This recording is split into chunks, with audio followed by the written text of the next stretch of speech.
Hello दोस्तों, DPR study centre में आप सभी का स्वागत है। देखिए, इससे पहले हम आप लोगों को छठी सदी ईसा पूर्व की राजनीति दशा ये करा चुके हैं। इसके बारे में हम बता चुके हैं, सारा पढ़ा चुके हैं। इसका वीडियो चैनल पर पड़ा होगा, आप देख सकते हैं। बाकी हमको पढ़ाना है मौर्य साम्राज्य। मौर्य साम्राज्य हमको पढ़ाना है। तो आइए देखा जाए, मौर्य साम्राज्य के बारे में हम लोग विस्तृत जानकारी लेंगे। देखिए देखिए क्या दिया है। बृहद स्तर पर केंद्रित प्रथम भारतीय साम्राज्य स्थापित किया गया था चंद्रगुप्त मौर्य के द्वारा। बृहद स्तर पर प्रथम भारतीय साम्राज्य स्थापित किया गया था चंद्रगुप्त मौर्य के द्वारा। ठीक है। चाणक्य का एक अन्य नाम क्या था? विष्णुगुप्त। चाणक्य किसे कहते थे? विष्णुगुप्त का ही नाम था चाणक्य। सैंड्रोकोट्स नाम से चंद्रगुप्त मौर्य की पहचान किसने की? तो विलियम जोन्स ने की थी। चंद्रगुप्त मौर्य का विशिष्ट रूप से वर्णन किसके ग्रंथ में हुआ था? तो विशाख दत्त। चंद्रगुप्त मौर्य का विशिष्ट रूप से वर्णन विशाख दत्त के ग्रंथ में हुआ था। आगे देखिए क्या दिया है। कौटिल्य द्वारा अर्थशास्त्र शासन के सिद्धांतों से संबंधित पुस्तक, जिसमें मुख्य रूप से राजनीतिक एवं आर्थिक नीतियों पर प्रकाश डाला गया है। बुलंदी बाग नामक प्राचीन स्थान कहाँ स्थित है? तो यह पाटलिपुत्र में स्थित है। बुलंदी बाग नामक प्राचीन स्थान कहाँ स्थित है? पाटलिपुत्र में।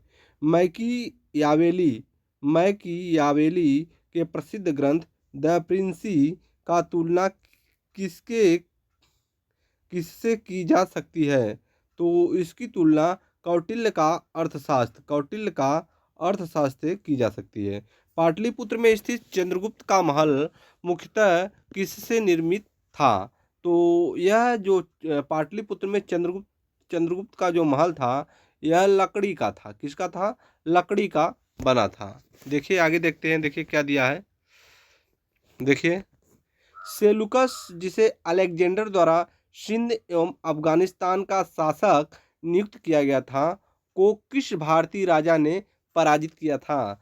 तो चंद्रगुप्त मौर्य ने इसे पराजित किया था। बिंदुसार ने मैत्रीपूर्ण पत्र व्यवहार में सीरिया के शासक एंटियोकस से 3 वस्तुओं, मीठी मदिरा और सूखी अंजीर तथा एक दार्शनिक सोफिस्ट की मांग की थी। दार्शनिक को छोड़कर अन्य वस्तुओं को एंटियोकस ने बिंदुसार के पास भेजा था। कुम्भरार नामक स्थल से किस प्राचीन नगर के अवशेष प्राप्त हुए हैं?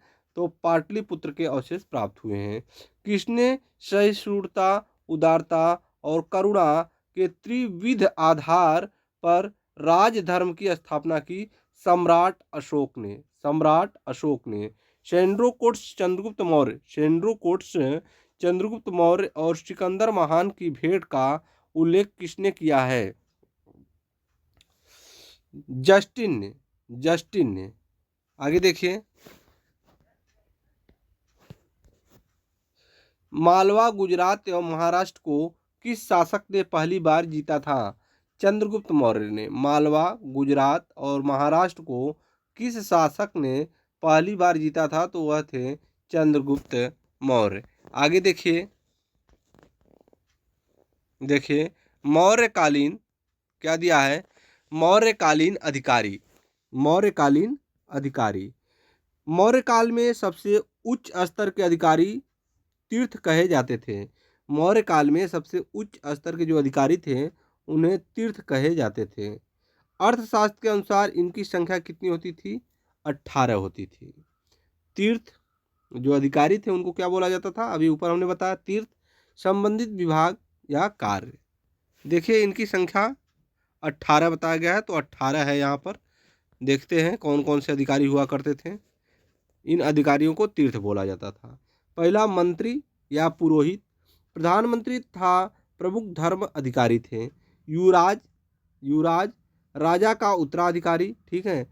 सन्निधाता, राजकीय कोषागार का प्रधान अधिकारी, कोषाध्यक्ष। समाहर्ता, राजस्व विभाग का सर्वोच्च अधिकारी, वित्त मंत्री, कर संग्राहक। ठीक है, आगे देखिए मंत्री परिषदाध्यक्ष, मंत्री परिषद का अध्यक्ष, मंत्री परिषद का अध्यक्ष। आगे देखिए प्रदेष्टा, क्या दिया है? प्रदेष्टा, फौजदारी न्यायालय का न्यायाधीश, फौजदारी न्यायालय का न्यायाधीश, कमिश्नर। ठीक है, व्यवहारिक दीवानी न्यायालय का प्रमुख न्यायाधीश, नायक सेना का संचालक, नायक कौन होता था? सेना का संचालक, नगर रक्षा का अध्यक्ष, सेनापति, सेना अध्यक्ष, सर्वोच्च सैन्य कमांडर, अंतर अंतर अंतर सिख सम्राट का अंगरक्षक, सेना का प्रधान अधिकारी, कर्मांतिक उद्योग धंधों एवं कारखानों का प्रधान निरीक्षक अध्यक्ष, प्रशासता, राजकीय आज्ञाओं को लिपिबद्ध करने तथा राजकोषीय दस्तावेजों को सुरक्षित करने वाला। आगे देखिए क्या दिया है? दंडपाल, दंडपाल, सैन्य सामग्री का प्रबंध रखने वाला प्रमुख अधिकारी, दुर्गपाल, देश के भीतरी दुर्गों का प्रबंध, अंतपाल, सीमावर्ती दुर्गों का रक्षक, आटविक, वन विभाग का सर्वोच्च अधिकारी होता था, दौवारिक, राजमहल का प्रबंध व देख रेख करने वाला प्रधान अधिकारी होता था, दौआरिक। और क्या दिया है? नागरक, नगर का सर्वोच्च अधिकारी, जो नागरक कहलाता था, नगर का सर्वोच्च अधिकारी होता था। देखिए और क्या दिया है? मौर्यकालीन अधिकारी, पौतवाध्यक्ष का मुख्य कार्य क्या था? माप तौल का मुख्य कार्य क्या था? माप तौल। आगे देखिए यहाँ दिया है गुर्जरा, मास्की और नेट्टूर एवं उद्गोलम, इन चार अभिलेखों में अशोक के वास्तविक नाम का उल्लेख मिलता है। गुर्जरा, मास्की और नेट्टूर और उद्गोलम, इन चार अभिलेखों में अशोक के वास्तविक नाम का उल्लेख मिलता है। आगे देखते हैं, देखिए क्या दिया है? दिया है किस मौर्य दक्कन की विजय शासन ने प्राप्त की थी? किस मौर्य दक्कन की विजय शासक ने प्राप्त की थी? तो चंद्रगुप्त मौर्य ने। यह किस अभिलेख से प्रमाणित होता है कि चंद्रगुप्त मौर्य का प्रभाव पश्चिम भारत पर था? रुद्रदामन के जूनागढ़ अभिलेख से, रुद्रदामन के जूनागढ़ अभिलेख से यह पता चलता है। चंद्रगुप्त मौर्य अपने जीवन के अंतिम दिनों में श्रवण बेलगोला चले गए, जहां उन्होंने जैन विधि से उपवास पद्धति, संलेखना पद्धति के द्वारा प्राण त्याग दिए। मगध साम्राज्य में रज्जुक किसे कहा गया? मगध साम्राज्य में रज्जुक किसे कहा गया? तो मौर्य शासन में भूमि मापक अधिकारी। मगध साम्राज्य में रज्जुक किसे कहा गया? मौर्य शासन में भूमि मापक अधिकारी को रज्जू बोला गया। आगे देखिए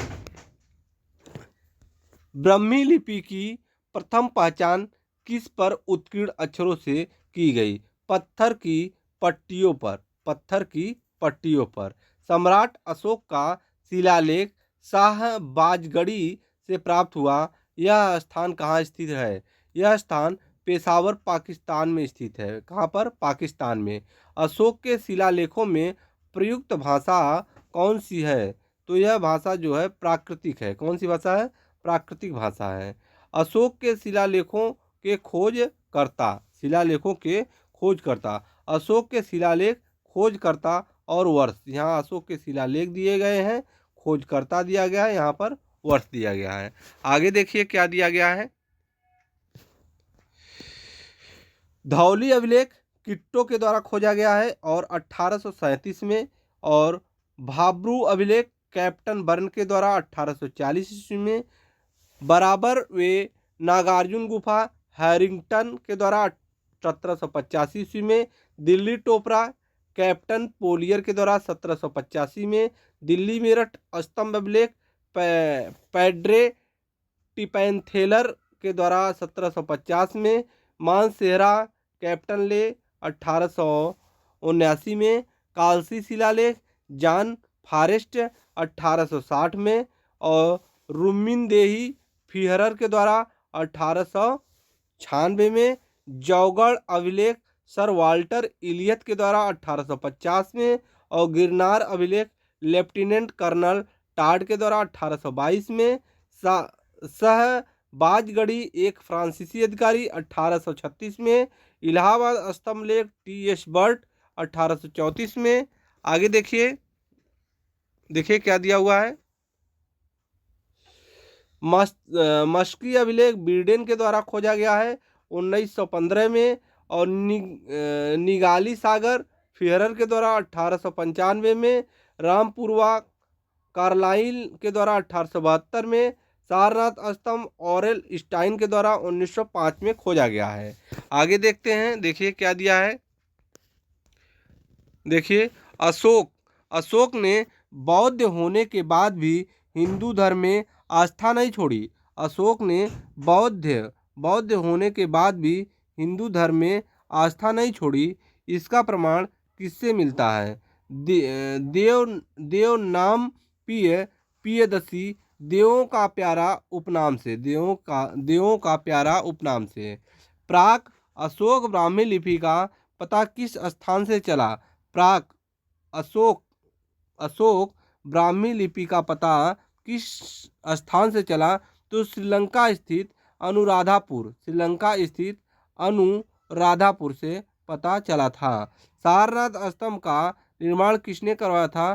तो सारनाथ जो स्तंभ है इसका निर्माण अशोक ने करवाया था। भारतीय उपमहाद्वीप का प्रथम शासक कौन था? उसने अभिलेखों के माध्यम से शासनादेश जारी किया, अशोक थे। भारतीय उपमहाद्वीप का प्रथम शासक कौन था जिसने अभिलेखों के माध्यम से शासनादेश जारी किए? तो ये थे अशोक। वह कौन सा स्तंभ है जिसमें अशोक ने स्वयं को मगध का सम्राट बताया है? वह कौन सा स्तंभ है जिसमें अशोक ने स्वयं को मगध का सम्राट बताया है? तो वह भाब्रू स्तंभ है, जो कि राजस्थान में है, भाब्रू स्तंभ। ब्राह्मी लिपि में लिखे अशोक के अभिलेखों को सर्वप्रथम जेम्स प्रिंसेप ने पढ़ने में सफलता प्राप्त की थी। ब्राह्मी लिपि में देखिए क्या दिया है। ब्राह्मी लिपि यहाँ पे दिया है, देखिए ब्राह्मी लिपि में लिखे अशोक के अभिलेखों को सर्वप्रथम जेम्स प्रिंसेप ने पढ़ने में सफलता प्राप्त की। अशोक के किस अभिलेख से धम्म महामात्रों की नियुक्ति की सूचना मिलती है? तो पांचवें बृहद अभिलेख से। गुर्जरा लघु अभिलेख कहाँ स्थित है? तो गुर्जरा लघु अभिलेख मध्य प्रदेश के दतिया जिले में स्थित है। मौर्य काल में भूमि कर जो कि राज्य की आय का मुख्य स्रोत था। मौर्य काल में भूमि कर जो कि राज्य की आय का मुख्य स्रोत था, किस अधिकारी द्वारा एकत्रित किया जाता था? सीता अध्यक्ष द्वारा इसे एकत्रित किया जाता था। आगे देखिए क्या दिया है। मध्य प्रदेश स्थित सांची के स्तूप का निर्माण किस मौर्य शासक ने करवाया था? मध्य प्रदेश में जो स्थित सांची के स्तूप है उसका निर्माण अशोक ने करवाया था। कौन करवाया था? अशोक के द्वारा करवाया गया था। मौर्य राजवंश के शासकों के सुदूर देशों जैसे सीरिया एवं मिस्र के साथ राजकीय संबंध थे। मौर्य राजवंश के शासकों के सुदूर देशों जैसे सीरिया एवं मिस्र के साथ राजकीय संबंध थे। उत्तराखंड में सम्राट अशोक के शिलालेखों की एक प्रति किस स्थान से प्राप्त हुई? तो कालसी से प्राप्त हुई। प्रसिद्ध यूनानी राजदूत मेगास्थनीज भारत में किसके दरबार में आया था? तो चंद्रगुप्त मौर्य के दरबार में यह आया था। आगे देखिए अधिकारी और विभाग। सीता अध्यक्ष कृषि विभाग का अधिकारी हुआ करता था। और अकाराध्यक्ष खानों का अध्यक्ष होता था, और लक्षणाध्यक्ष मुद्रा विभाग का प्रधान, शुल्काध्यक्ष व्यापारी कर का प्रधान, मुद्राध्यक्ष पासपोर्ट विभाग का अध्यक्ष, और संस्था अध्यक्ष व्यापारिक मार्गों का अध्यक्ष हुआ करता था। आगे देखिए, मौर्य काल में व्यापारियों के संगठन को संभूत, समुत्थान और साहव्यवहारिक तथा व्यापारियों के नेता को सार्थवाह कहा जाता था। मौर्य काल में व्यापारियों के संगठन को संभूत, समुत्थान और साव्यवहारिक तथा व्यापारियों के नेता को सार्थवाह कहा जाता था। आगे देखिए, देखिए क्या दिया है, गुप्तचर व्यवस्था। गुप्तचर व्यवस्था का प्रथम विस्तृत वर्णन किस ग्रंथ में दिया गया है? तो यह अर्थशास्त्र में है। मौर्य काल की किस पुस्तक में जहाज निर्माण में नाविक गतिविधियों का वर्णन है? तो यह पुस्तक है इंडिका। मौर्य काल की किस पुस्तक में जहाज निर्माण और नाविक गतिविधियों का अध्ययन है? तो इंडिका मेगास्थनीज। आगे देखिए, चंद्रगुप्त मौर्य अपने अंतिम समय किस धर्म का अनुयायी हो गया था? चंद्रगुप्त मौर्य अपने अंतिम समय में जैन धर्म के अनुयायी हो गए थे। किस धर्म? जैन धर्म को मानने लगे थे। कौन सा स्थान मौर्य काल में शिक्षा का सर्वाधिक प्रसिद्ध केंद्र था? तो यह था तक्षशिला। तक्षशिला शिक्षा का सर्वाधिक प्रसिद्ध केंद्र था। गांवों के शासन को स्वायत्तशासी पंचायतों के माध्यम से संचालित करने की व्यवस्था का सूत्रपात किस वंश ने किया था? गांवों के शासन को, गांव का जो शासन था वह स्वायत्तशासी पंचायतों के माध्यम से संचालित करने की व्यवस्था का सूत्रपात मौर्यों ने किया था। किसके द्वारा? मौर्यों ने। मेगास्थनीज ने अपनी पुस्तक इंडिका में, मेगास्थनीज, यह जो इंडिका पुस्तक है यह किसकी पुस्तक है? मेगास्थनीज की पुस्तक है। मेगास्थनीज ने अपनी पुस्तक इंडिका में भारतीय समाज को 7 श्रेणियों में विभाजित किया है। आगे देखिए, 7 श्रेणियों में विभाजित किया है। देखिए क्या दिया है, अशोक का समकालीन तुरमय कहाँ का राजा था? तो जो तुरमय था किसके समकालीन था? अशोक के समकालीन था। यह मिस्र का राजा था। तुरमय जो था यह मिस्र का राजा था और अशोक के समकालीन था। मिस्र के शासक 288 से 246 ईस्वी पूर्व टालमी फिलाडेल्फस के साथ अशोक के राजनयिक संबंध थे। संभवतः इसी को तुरमय कहा गया। चंद्रगुप्त मौर्य और अशोक दोनों का एक साथ उल्लेख चंद्रगुप्त मौर्य और अशोक दोनों का एक साथ उल्लेख किसके अभिलेख में दिया गया है? महाक्षत्रप रुद्रदामन का जूनागढ़ अभिलेख। भाग एवं बलि किसके प्रमुख स्रोत थे? तो राजस्व के स्रोत थे। भाग एवं बलि किसके प्रमुख स्रोत थे? राजस्व के प्रमुख स्रोत थे। गिरनार क्षेत्र में एक झील का निर्माण किस शासक ने करवाया था? गिरनार क्षेत्र में एक झील का निर्माण चंद्रगुप्त मौर्य ने करवाया था। कौशाम्बी तथा प्रयाग के स्तंभों में अशोक की रानी कौरुवाकी द्वारा दान दिए जाने का उल्लेख मिलता है। इसे रानी का अभिलेख भी कहा जाता है। आगे देखिए क्या दिया है, प्राचीन भारत के किस ग्रंथ में पति द्वारा परित्यक्त पत्नी के लिए विवाह विच्छेद की अनुमति दी गई? तो यह अर्थशास्त्र में दिया गया है। कलिंग युद्ध की विजय तथा क्षत्रियों का वर्णन अशोक के किस अभिलेख में है? कलिंग युद्ध की विजय तथा क्षत्रियों का वर्णन अशोक के किस अभिलेख में है? 13वें शिलालेख। किसमें है? 13वें शिलालेख में है।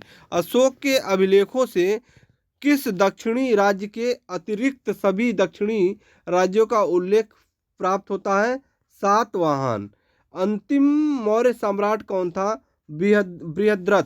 अंतिम मौर्य सम्राट बृहद्रथ थे। तो मौर्यों की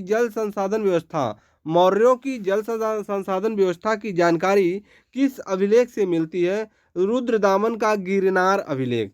मौर्यों की जल संसाधन व्यवस्था की जानकारी किस अभिलेख से मिलती है? रुद्रदामन का गिरनार अभिलेख से। अशोक का समकालीन मिस्र का राजा कौन था? अशोक का समकालीन मिस्र का राजा कौन था? अलेक्जेंडर। कौन था? अलेक्जेंडर। आगे देखते हैं, देखिए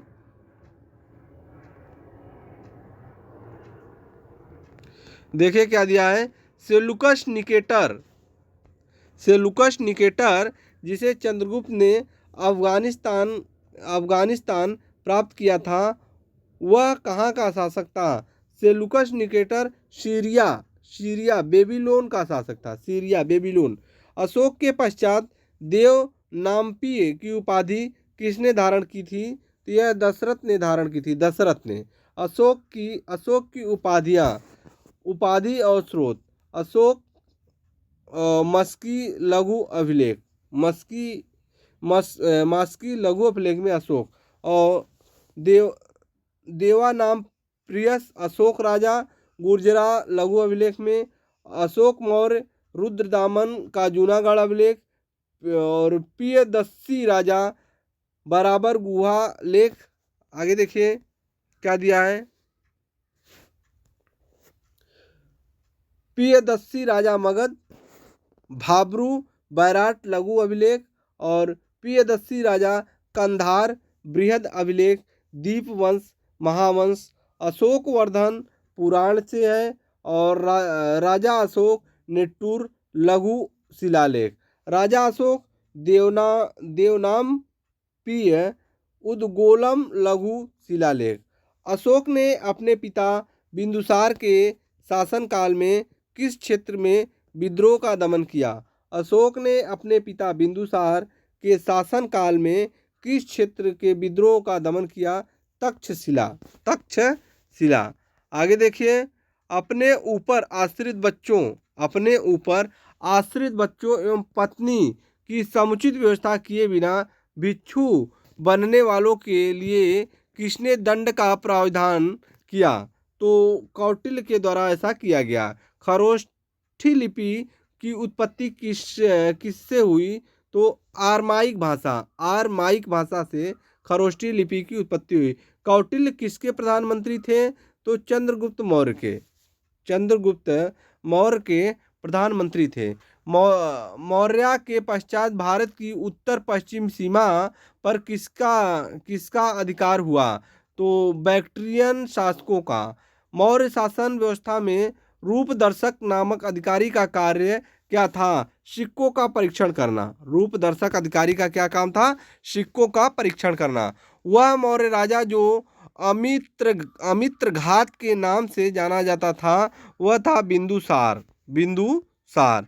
आगे देखिए क्या दिया है। मौर्य काल की मुद्रा। इस काल में चांदी व तांबे के सिक्कों का उल्लेख था। मौर्य काल की जो मुद्राएं थी, इस काल में चांदी व तांबे के सिक्कों का उल्लेख था। चांदी के सिक्कों के 4 प्रकार, एक पर्ण और दूसरा अर्धपर्ण और तीसरा था पाद और चौथा था अष्टभाग। ये 4 सिक्के थे। चांदी के सिक्के 4 प्रकार थे और तांबे के सिक्कों के 4 प्रकार थे। पहला मासक, दूसरा अर्धमासक, तीसरा काकड़ी और चौथा अर्ध काकड़ी। ये तांबे के सिक्के के भी 4 प्रकार थे। और आगे देखिए। अशोक ने अपने राज्याभिषेक के 8वें वर्ष 261 ईसा पूर्व कलिंग पर आक्रमण कर उस पर विजय प्राप्त की। किस पर? कलिंग पर आक्रमण कर उस पर विजय प्राप्त की। तो ये रहा आपका, हमने मौर्य काल कंप्लीट किया। ये रहा मौर्य साम्राज्य आपको हम पढ़ा दिए।